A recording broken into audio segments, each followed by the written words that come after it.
Welcome to career strategist. आइए अगला सवाल देखते हैं।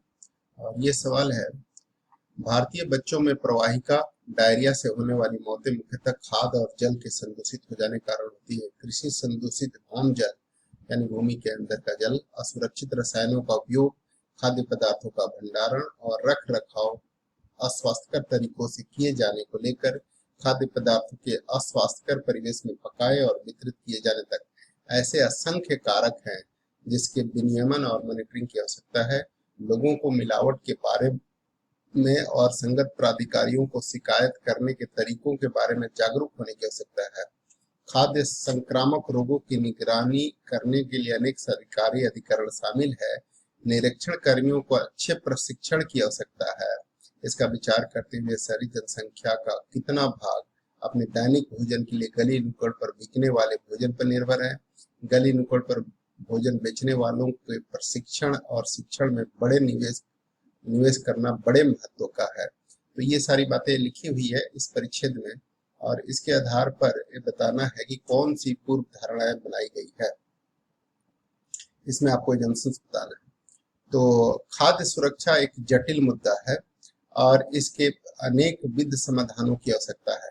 जैसे इसमें कई सारे समाधानों पे बात कही गई है, कई सारे इसके कारण गिनाए गए हैं।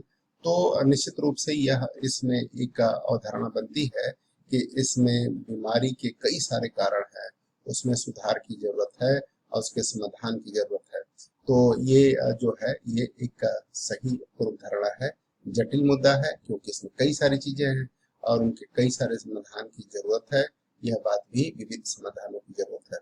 यह विविध समाधानों की जरूरत है, विविध समाधानों की आवश्यकता है। दूसरा लिखा है कि निगरानी और प्रशिक्षण के लिए जनशक्ति बढ़ाने में भारी निवेश करने की आवश्यकता है। यह भी बात इसमें लिखी हुई है कि भोजन बेचने वाले के प्रशिक्षण और शिक्षण में बड़े निवेश करना बड़े महत्व का है। इसका अर्थ है कि यह भी इसमें लिखा है कि निगरानी और प्रशिक्षण के लिए जनशक्ति बढ़ाने में, ठीक है ना, ये लिखा है कि इसका विचार करते हुए शहरी जनसंख्या का कितना भाग इसमें निर्भर है और इसको भोजन बेचने वालों के प्रशिक्षण और शिक्षण में निवेश करने की आवश्यकता है। निरीक्षण कर्मियों का अच्छे प्रशिक्षण की आवश्यकता है। तो ये सब लिखा है कि निगरानी और प्रशिक्षण के लिए जनशक्ति बढ़ाने में भारी निवेश करने की आवश्यकता है। यह भी बात परिलक्षित, ये भी पूर्व धारणाएं हैं और ये इससे स्पष्ट रूप से सही माना जा सकता है। भारत को खाद्य प्रसंस्करण उद्योग को नियंत्रित करने हेतु पर्याप्त विधि निर्माण करने की आवश्यकता है। फूड प्रोसेसिंग के बारे में इसमें नहीं लिखा हुआ है, इसमें फूड प्रोसेसिंग के बारे में नहीं लिखा हुआ है। और विधि निर्माण तो ऑलरेडी है, ये लिखा हुआ है कि बहुत सारे अधिकरण शामिल है। खाद्य संक्रामक रोगों की निगरानी करने के लिए कई अधिकरण शामिल है। इनको प्रशिक्षण की आवश्यकता है, इसमें विधि निर्माण करने की आवश्यकता है। यह बात पूर्ण रूप से सही नहीं कही जा सकती। उनको प्रशिक्षण करने की आवश्यकता है, यह पूर्व धारणाएं जरूर है, लेकिन विधि निर्माण रूल रेगुलेशन बनाने का और ये नहीं लिखा हुआ है। ये इसकी पूर्व धारणाएं पूर्ण रूप से सही नहीं हो सकती। यह हो भी सकता है और नहीं भी हो सकता है। यदि इसके बारे में कोई इसमें अवधारणा बना ही नहीं जा सकती। तो इस हिसाब से तीसरा जो है वो सही नहीं है, इसमें पहला और दूसरा ही सही है।